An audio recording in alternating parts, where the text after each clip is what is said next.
Good morning to all of you. What a delight it is to be here. What an honor it is for me to join you in this movement to renew our civilization, to rebuild our culture. The reason that ARC exists, and I'm honored to be part of this movement, is because, as we all know, we face a crisis. We face a crisis in our culture and our civilization. Now, many people will describe that crisis as one of politics or one of society or one of values, and those things are true. But what I want to talk to you about today is the deep underlying crisis that we face for which we have the solution. And that's a crisis of meaning. Now, what I do for a living is I teach at universities, at Harvard University and Vanderbilt University. I teach courses in the science of human happiness. That doesn't sound like a real thing, perhaps, to you, but in point of fact, it's the ultimate business school subject, because the business of life is love and happiness, and we need to know how to accumulate that scientifically. And that's what I talk about with my students. I've been teaching it for the past 7 years. Now, let me tell you something about the science of happiness. Let me define happiness. Happiness itself is a combination of enjoying your life, taking satisfaction in your accomplishments, but most importantly, knowing the meaning of your existence, the why of your life. For 7 years, I've been giving my students on the very first day of class a little quiz to see whether or not they know the meaning of their life, and I'm going to give it to you right now. Do you know the meaning of your life? You're going to know in 30 seconds. Now, I'm going to give you a 2-question quiz. Here's how you pass. You have answers. Here's how you fail. You say, those are questions I've never thought about before, or those questions don't have answers. Here we go. The meaning of your life, which I have been giving to my students for 7 years. Question number 1, why are you alive? Question number 2, and by the way, why are you alive? That might be who created you. It might be for what purpose? Question number 2, for what would you give your life? Why would you voluntarily die right now happily? Now, once again, if you have answers to these questions, good. But if you don't, that's a problem, because you'll be at loose ends. You won't know the meaning of your life. You'll be unhappy. Now, for the longest time, my students had answers to these questions. But what I started to find some years ago is that my students started to fail this exam. They were mystified by these questions, and I couldn't figure it out. Why is it that these questions that should be self-evidently possible to answer became impossible, mystifying to my students? It turns out it wasn't just my students. I want to show you a little bit of data right now. I'm not going to bother you with too much data, but look at this graph. This is the percentage of young adults who say, my life feels meaningless. It stayed pretty modest all the way through the 2000s. And then around 2008, 2009, something happened. It's almost like some diabolical force entered the lives of young adults, possessed their souls, sucked the meaning out of their lives, and they started to fail my quiz. More importantly, they stopped being able to see the meaning in their lives. This, my friends, as a behavioral scientist, I will tell you, is called a psychogenic epidemic. That is an epidemic that creates misery with no biological origin. We give it a fancy name because that's how we get tenure. Okay, now, when I saw this, I started to notice this among a lot of people who are not my students as well. I saw this in my young adult children. Around 2008, 2009, up to 2015 and around then, I started to see it as my children were growing up. I have 3 young adult children, 28, 26, and 23. My middle son, his name is Carlos. I would give all my kids this exam, and he couldn't cope with this exam any better than my students. I noticed that he was kind of a combination of boredom and depression, scrolling his phone, occupied by Instagram Reels and YouTube Shorts, and whiling away his time waiting for something to happen. Perhaps that sounds familiar to some of you. Maybe your kids, maybe you. So what was happening here? A lot of people would look at young people today who are at loose ends, and they're angry, and they're activists, and they're turning against our culture, turning against our values, and they'll say, the problem is the culture war that's being inculcated by baby boomers. and by corrupt politicians. Let me tell you the real problem behind this that was bothering my students, that's bothering some of your kids, that was bothering my son Carlos, that's bothering some of you. This has a biological explanation, my friends, and here it is. Many of you know the work of the great neuroscientist at Oxford, Ian McGilchrist, one of the great thinkers of our time. What his work has pointed out is all about something that we call in my field hemispheric lateralization. Fancy way of saying the brain has two hemispheres and they do different things. Let me tell you about the difference between the two hemispheres of the brain, and then I'll tell you how it affects the meaning of your life. Now, this is not obviously an actual picture of the human brain. This is a picture that's designed to illustrate a very important point. The left hemisphere of your brain is the part that deals with complicated problems of things and information. It's the how-to and what of life. It's what made it possible for you to get from your hotel to this conference. And what makes it possible for you to figure out what to do all day, how to earn your living. It tells you almost anything technical. Now, the world is full of complicated problems. The engineers in life are occupied with solving complicated problems. That's what makes us competent and rich, is complicated problems in the left hemisphere of our brain. Now, that's different than the right hemisphere of the brain, which is dedicated to the complex problems. That's not the same thing. Complex problems are easy to understand and impossible to solve. Love, meaning, mystery, faith, those are complex problems dealt with in the right hemisphere of the brain, the why of life. Life needs both hemispheres. You need to know why you're doing things, and then you need to know how to do them. You need to know why you love the people that you do, and then you need to go out and figure out how to support your family. That's how the brain is supposed to work. Now, to give you an example of this, a left hemispheric problem in my life is my car. I own a car. I don't know how it works. I haven't the slightest idea. Perhaps I open up the hood on the car, you folks call it the bonnet, and it has, as far as I could tell, it could have an on-off switch inside. I haven't the slightest idea.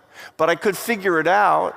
I could watch YouTube videos or read a book or get a teacher, and I could figure out how my complicated car works. I could solve the problem. On the right side of my brain, I have other problems that matter a lot more to me. My marriage is a complex problem. I will never solve my marriage. I've been married happily 35 years, and it's still not solved. My wife is in Barcelona right now, and I talked to her before I came out, and she said, "Good luck in London." And she meant it. But when I'm done, I might call her, and she might be incredibly angry with me. I don't know. Now, to be sure, she is Spanish, and that's a complex problem in and of itself. But my point is this: that's why I love my marriage, and I don't love my car. Because I love complex things of love and meaning and hope and mystery. I don't love complicated things like information and stuff. Now, you know where I'm going with this, don't you? Our life has been changed, and I started to see the effects of my meaning quiz in 2008 and 2009. What happened in 2008 and 2009? This happened in 2008 and 2009. When you look at your phone, which the average American does 205 times a day, you push your activity to the left hemisphere of your brain, away from mystery and meaning, and to information and things. We are living a left hemispheric existence, but we crave right hemispheric meaning, and it's ruining our lives. Now, most of us here, we're a little old. Not all of you. I see a few young folks here. But anybody my age, I remember the before times. My kids don't. My son Carlos didn't. He grew up with a small screen. So what's the result of that? What's the result of that if you grow up in it? The answer is this: you crave the right hemispheric experiences of love and meaning in your life, but all you get a left hemispheric simulation of that. That old movie, The Matrix, you remember that? Let me sadden you right now. That movie is 27 years old. The plot of that movie was science fiction, that an artificial intelligence subjugated humanity, used human energy, and kept people in a pleasant simulation so that they would be still and pliant. My friends, we're in the Matrix. Our kids are in the simulation. We're in the simulation, a left hemispheric simulation of a right hemisphere life. I ask my students, how did you spend your day? I woke up, my phone is my alarm clock. I scrolled my phone over breakfast. I went to work on Zoom. I dated on the apps. I saw my friends on social media. I watched YouTube shorts, and I went to bed. That is not a real life. Now, what's the problem with that? You know what you want in life. You have lots of things, good, but what you want is in real life love. What you want is deep faith in the transcendent, in the divine, in God, and that's absent in the 205 checks in the left hemisphere of your brain being pushed by your devices to the information and things of life. And what that does is that creates a formula for life. If you want to know the problem that young people have today, it's that they have a mistaken, a counterfeit formula for a good life. Here it is. The left hemisphere life, formula for happiness. Love things, use people, worship yourself. That's life online, my friends. And that is utterly bereft of meaning. When you take meaning out of people's lives, what do? They cry out. They want something more. They can't stand it. They're unhappy. And so they'll turn to anything offered to them as a source of meaning, whether it's healthy or not. I live on a college campus. I teach students all day long. You know what it's been like on college campuses. You regret the activism every bit as much as I do. This is what it looks like. That, my friends, is a search for meaning. We can denigrate young people as much as we want. We can denounce them for their ridiculous activism and outlandish views. But all we're doing is blaming the victim. Now, I get it. I don't like it. It's misguided. It's problematic. But we need to attack the root of the problem and not just the symptoms that we see in modern activism and anger today.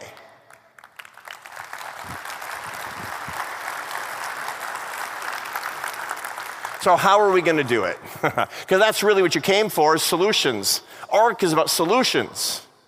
So let me tell you what we need to do in 3 steps, based on the science of how to get back into the right side of your brain and how we can bring that to other people. Number 1, rage against the machine. To kind of misquote good old Dylan Thomas. How do we do that? Well, personally, we need to do this ourselves. You need to do this, I promise you. Every one of you are addicted to your devices. It's almost impossible that you're not, unless you're a Carthusian monk. So what do? Well, the data are clear. The science is settled. First hour of the day, meal times, last hour of the day, neurocognitive programming in real life. The science is very clear that you don't have to throw your phone in the ocean. You just need a new relationship with it. But it goes beyond that. ARC is all about changing society. So what can we do for policies on this? Well, something. We need something with young people today. Let me start with this. Here's a controversial proposal. No devices in any school from kindergarten through PhD.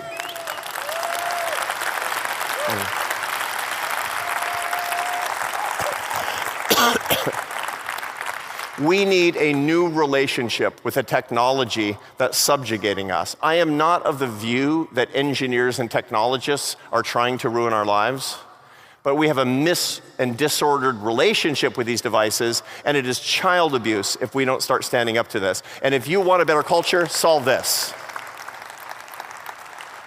Second is this. We need to go deeper in what we even talk about. Those questions I gave you, when my students start asking those questions, why am I alive and for what would I give my life? the aperture of meaning opens and meaning starts to find them. Why? Because these are meaning questions, and asking the questions is the essence of the meaning of life. You'll recognize this photo. It's of a famous gorilla who was taught to answer many, many questions. And a lot of people thought that that blurred the line between primates and Homo sapiens. That's wrong. You know the essence of humanity? It's not answering questions. It's not information. It's asking questions. What makes you human is asking questions. That's the difference. When you ask a question that you can't Google, that's a right hemispheric experience. And again, that's what you did in college when you didn't have a smartphone after a party at 11:30 at night on a Saturday and your pretentious conversations with your friends. You were understanding the meaning of your life, which is exactly what people aren't doing today. When I introduce this to my students, their life changes. When I introduced this to my son, his life started to change. I sent him off when he was 18, and I said, son, don't waste your time at the university. Mostly I was saying, don't waste my money at the university. I said, go find the answers to these questions. And so he did. Without his phone, he worked on a farm for a year and a half, a wheat farm in Grangeville, Idaho, 16 hours a day, $11 an hour. And then my son made the ultimate power meaning move. He joined the US Marine Corps. My son, yeah. And he did a dangerous job. He was a scout sniper. That's an elite unit of the US Marine Corps. Scary job for me, I have to tell you. Not for him, he's a knucklehead. But scary for me.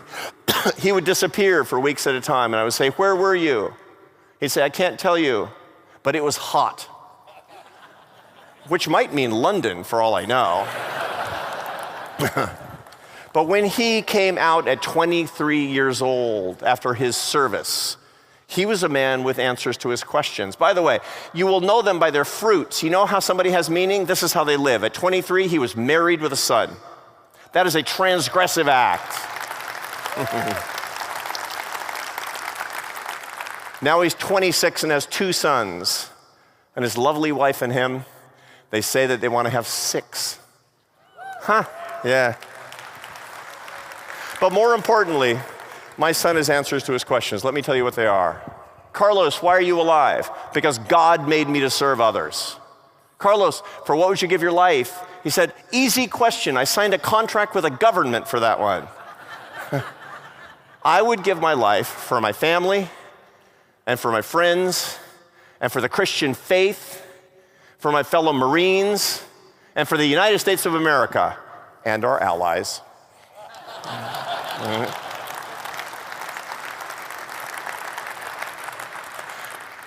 Last but not least is this. I gave you the counterfeit formula that the world is telling our young people. That counterfeit formula is love things, use people, and worship yourself. Here's the right formula. See, here's the thing. The dark forces in the world, they'll make counterfeit things look real because they're so close to the truth. Here's the right force, where you give your heart away. Use things with abundance and gratitude. Use things, understand markets, use energy, use it with gratitude. That's good, but don't love it. Love is designated in real life for people. The people in front of you, the people around you, the people under your roof, everybody through the way that you earned your daily bread. And last but not least, reserve your worship for what deserves worship, and that's God alone. These are our values. This is what we stand for.